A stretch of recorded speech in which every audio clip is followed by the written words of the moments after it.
Hello and welcome to Yorkshire Voice on Friday the 25th of May. I'm Roseanne Hughes. And I'm Maisie Clancy. Here's what's coming up on today's show. Remembering Jimmy, a son's mission to climb Kilimanjaro and help find a cure for the condition that took his father from him. Don't Be Alone, the charity working to end loneliness, celebrates its 3-year anniversary.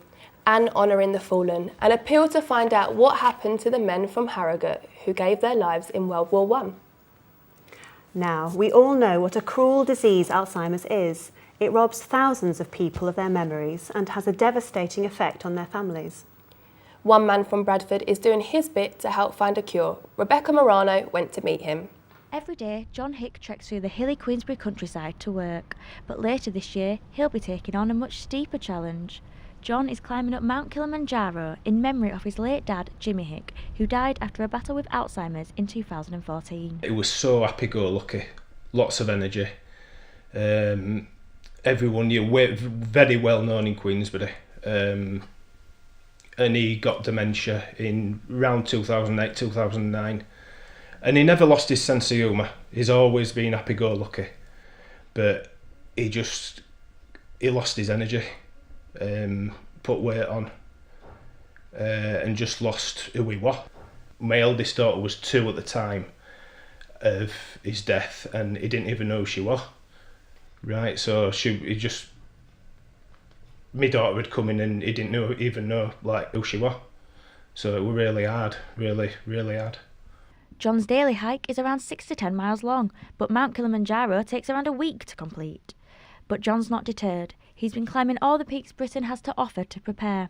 Fundraising for the Alzheimer's Society means that much to him. Please will you sponsor me on my Just Giving page, because Alzheimer's is a life-threatening illness. It's a horrible illness.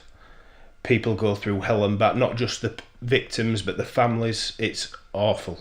John's excited to take on the challenge, but says there's one thing that will push him through the hard times. Thinking about my dad, definitely. There won't be a day go by I won't think about him. John will be leaving for his trip on Boxing Day. Rebecca Morano, Yorkshire Voice. Now for some news in brief. Breaking news, there is an ongoing police incident at Army Gyratory in Leeds. Unconfirmed reports suggest a man has been threatening to jump from the railway bridge. The area is closed to traffic and there are significant traffic jams nearby. So if you're heading that way, consider using alternative routes. West Yorkshire Police have released images of a man they want to identify in connection with an incident in Beeston, where a 4-year-old girl was grabbed in the street. The girl had been crossing the street with her mother when a man picked her up and carried her across the road. The child was released unharmed when the man was challenged. Police asked anyone who recognises the man to contact them. Police have released a voice recording of a man wanted in connection with a string of robberies in Leeds. Detectives are linking 5 separate incidents that have occurred this week, and the suspect is believed to have used a handgun to make demands for cash. This is the recording police have supplied.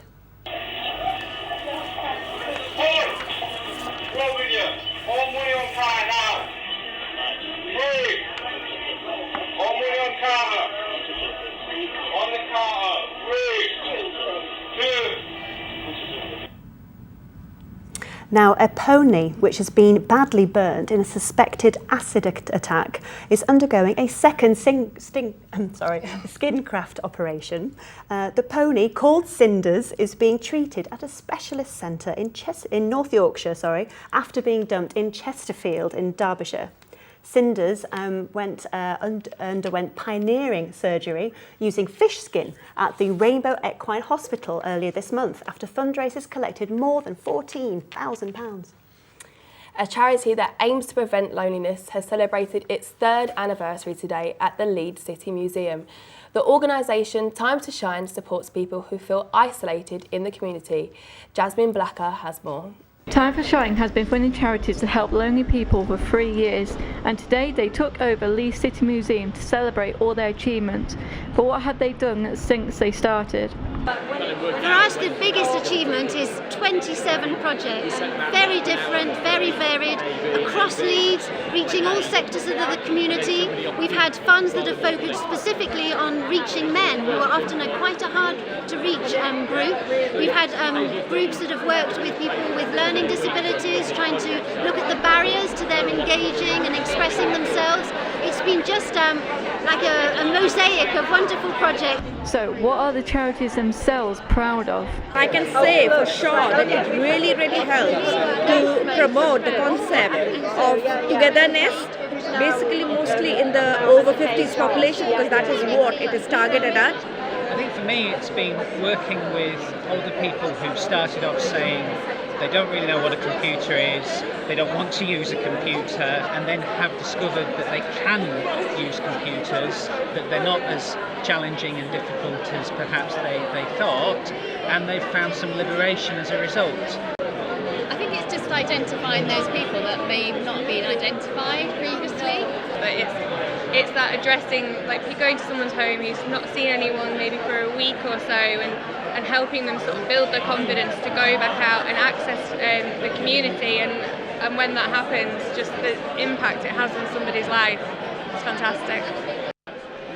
For us, I guess it's just having that connection to working with the Good Neighbours scheme. So it's having that partnership, having those connections, and just seeing, the results from how people are getting along. We've got two ladies in the 90s at our group, and they're both writing postcards, both going online, and it's an amazing achievement.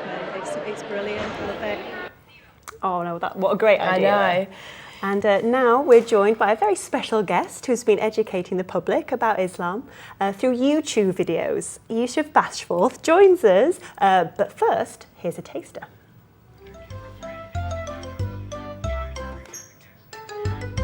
You try getting on a plane today with Muhammad written in your passport and a rucksack as a carry-on. That's a challenging proposition.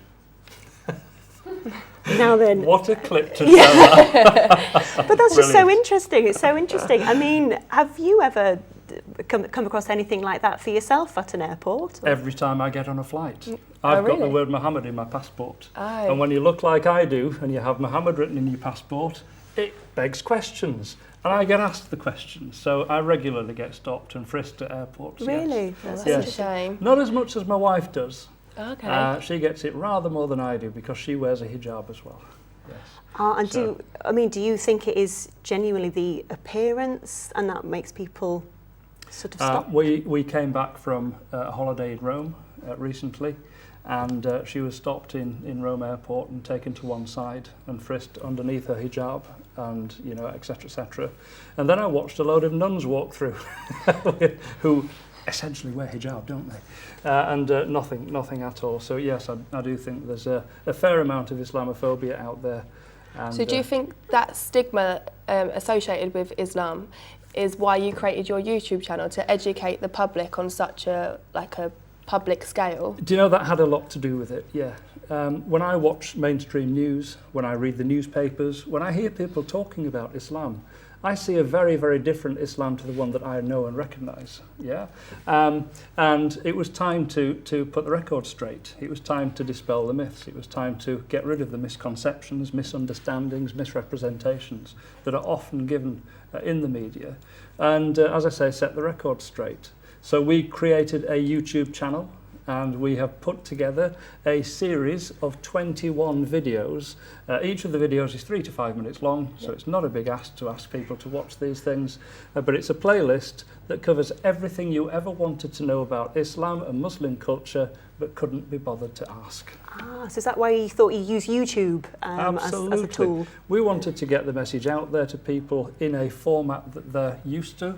And you ask anybody nowadays if they've heard of YouTube, and I think you'll be looked at in a very strange look. Everybody knows about YouTube, and it's a free platform as far as we're concerned, and it's a free platform to the end user as well. So very convenient. Yeah.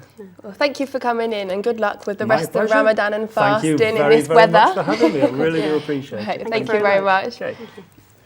Thank you. And a campaign has been launched to find information about soldiers who died in World War I, whose names are listed on a memorial plaque at a church in Harrogate. St Wilfrid's Parish Church on Duchy Road are appealing to anyone who has any details about the soldiers to get in touch on social media. And this year marks 100 years since the end of the First World War. Olivia Dobson reports.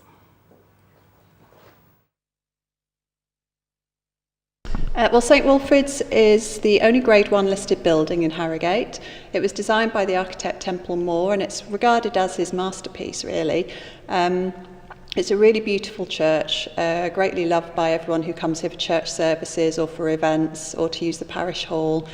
And it's the biggest church in Harrogate as well, so it's a significant building. Right, and what is this appeal that's been on the internet and everything? What we're looking at doing is reaching out to people locally and nationally who may have information about the men who are listed on our little war memorial here, which is a World War I memorial. We've obviously have their names and we know a little bit about them, but we really want to try and find people who have a connection to these men and try and build a picture of who they were, what their stories were, which hopefully we will then be able to incorporate into a dedicated chapel in the church for all of those who lost their lives in World War I and World War II. And have you had many appeals so far then? We've had a great response. We've had a number of emails and comments on social media about some of the people who are mentioned on the memorial. So we've learnt about two of them in particular, about how they died, the letters that were sent by their friends from the front to their parents, explaining what had happened, really moving testimonials from men who fought so bravely. Have the appeals been from the members of the community in Harrogate or on social media? We've had a mixed response. Some people are local and some people are connected to the various regiments that are listed and so come from further afield. Right, and how can people go about appealing? Well, if they want to get in touch with us, if you just simply Google St Wilfrid Harrogate, you can find our website with all our contact details on, and you can email us, you can telephone us, or you can contact us via our Facebook page, which is at St Wilfrid. Right, thank you very much for talking to me. And now here's Alex Smith with the sport. This weekend sees Rotherham take on Shrewsbury Town at Wembley in the League One playoff final. Rotherham reached the final after beating Scunthorpe 4-2 on aggregate. A win for the Millers will see the side return to the Championship at the first time of asking. In boxing, Yorkshire's own Jamie McDonnell has been in action today in Japan. He lost his WBA World Bantamweight title to challenger Naoya Inoue in Tokyo after a first-round stoppage. It's the first time in 10 years the Yorkshireman has been defeated. England are back in action today after a disappointing first day against Pakistan. Yesterday saw Pakistan bowl England out for just 184 runs, and today Pakistan are currently on 222 for 7. Two Yorkshire Rugby League teams are playing in the Betfred Super League tonight. Huddersfield Giants travel to Salford to play the Red Devils, and Wakefield Trinity travel to Widnes to take on the Vikings. The games kick off at 8 o'clock tonight. That's all for the sport. Back to Maisie and Roseanne. Thanks, Alex. Britain's finest furniture maker celebrates a significant birthday this year. Thomas Chippendale was born in West Yorkshire and is perhaps most famous for his beautifully crafted chairs. But an exhibition in Nostell in Wakefield shows how he created so much more. I went along to see for myself. Thomas Chippendale was born in Otley 300 years ago this year. The world-famous designer created interiors for the stately home of Nostell, supplying the house with over 100 items of furniture, wallpaper and textiles. We opened our new exhibition, Thomas Chippendale, the man of the brand. Chippendale is this really important figure in the history of the house. Known as the Shakespeare of furniture, he helped create the wonderful interiors that you see in the property today. Created some of the most beautiful furniture ever created in England for his client Roland Wynne. They had a very challenging relationship, which is beautifully documented in some of the archival material that we have on show. It was a kind of up and downy relationship. It's quite a soap opera, actually. Roland Wynne almost certainly overstretched himself financially. He had a very tempestuous relationship with Thomas Chippendale, partly because Thomas Chippendale let Roland Wynne down in terms of some of the quality of the goods and the dates by which they were to be delivered. On the other hand, Roland Wynne was notoriously bad at paying Thomas Chippendale, who was actually quite strapped for cash. So Chippendale offered a really complete service to the house. He was what we call in the 18th century an upholderer, somebody who fixed jammed doors, re-dyed old fabrics, fitted curtains, did little bits of repainting, did odd jobs jobs and repairs. Chippendale supplied a really wide range of artefacts for the house, ranging from things such as a chopping block, a mangle for the kitchen, fairly ordinary furniture for the servants, which he probably bought from down the road as opposed to produced himself, to really luxurious, very expensive, very high-end, bespoke, beautifully designed artefacts in the latest taste. Elegant and useful was his strapline, and he provided a range of really very showy, very ostentatious and very expensive fashionable items for his client Roland Wynne. The Man and the Brand exhibition is on display this season until the end of October. Rosie Hughes reporting for Yorkshire Voice. And now our executive producer, Lindsay Eastwood, leaves the Yorkshire Voice today, departing many students and staff who she supported over the years. Our reporter, Katie Hasseltine, spoke to the whole team at Yorkshire Voice to find out what they'd missed the most. I'm in the main newsroom where Lindsay Eastwood has taught her classes for the past 10 years. Lindsay joined Leeds Trinity University in October 2008 after working in print and broadcast media for 18 years. Her industry experience has been extremely valuable to her students, and today she leaves them behind to start her next chapter. I've been speaking to students and staff on her final day to find out what they will miss most about the TV genius. Her teachers are that she's straight talking. She can always put me in my place, but she's good at what she does. She's always been very nice to me. She's always been there for me when I had personal problems as well. And I literally started crying this morning when I found out. Her experience, I'd say. You know, she's been there, she's done everything, and when she's giving you advice, it's top level advice. Like, it's going to help you. I would say long phone calls on a Sunday night, helping me out and working through stories with me. That's definitely the thing that sticks out in my mind as being the best.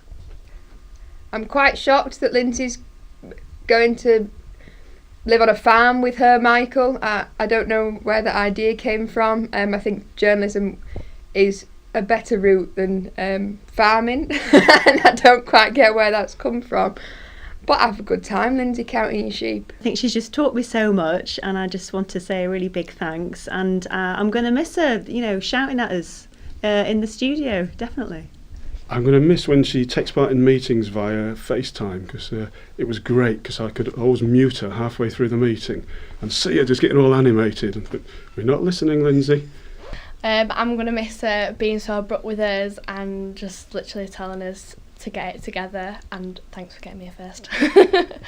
I love how straightforward and honest she is. When I first met Lindsay, I thought she was a bit of a dragon, to be honest. But I tell you what, you soon realise that that kind of like dragon nature is just only beneficial to yourself, and you actually realise that she's actually just a bit of a puppy. So good luck, Lindsay. She's actually quite a nice character. She has a harder outer shell, but she seems a really nice person deep down and listens to you. She's always been the type that to push you to do your best at your work, and I think, she pushed me to do my best, certainly in first year as well. I love working with Lindsay. She's such a lovely, bubbly person, and Lindsay's never shouted at me. I think it's sad that no one else will get to be taught by her, because even though it took me quite a while to learn the cameras, and I still probably don't know the cameras, at least I know them a little bit more now that Lindsay's taught me how to actually turn them on and remember to turn the shutters off. I'm going to miss how nice and funny she is, and I owe a lot to her. She was fantastic, and she is the reason that I found out that I'm dyslexic. So if it wasn't for her, and she was so patient and really nice about it as well. So I owe a lot to her, and I am going to miss her a lot. It's really made me think about the way journalism is and what I am in myself as well. Thanks for that. Her absolute cracking banter and her best industry knowledge. I don't think I've ever had a laugh with a lecturer as good as Lindsay, and I'm just going to miss her so bad, and I really want her to stay. Please don't go. Lindsay will be missed by everyone in the newsroom. This is Katie Hasseltine for the Yorkshire Voice. And that's it from the Yorkshire Voice news team. Massive thank you to you, Lindsay, for everything you've done. Be sure to tweet us at Yorkshire V if you've got anything going on this weekend. But thanks again, Lindsay. Yeah, thank you so much. Bye. Bye.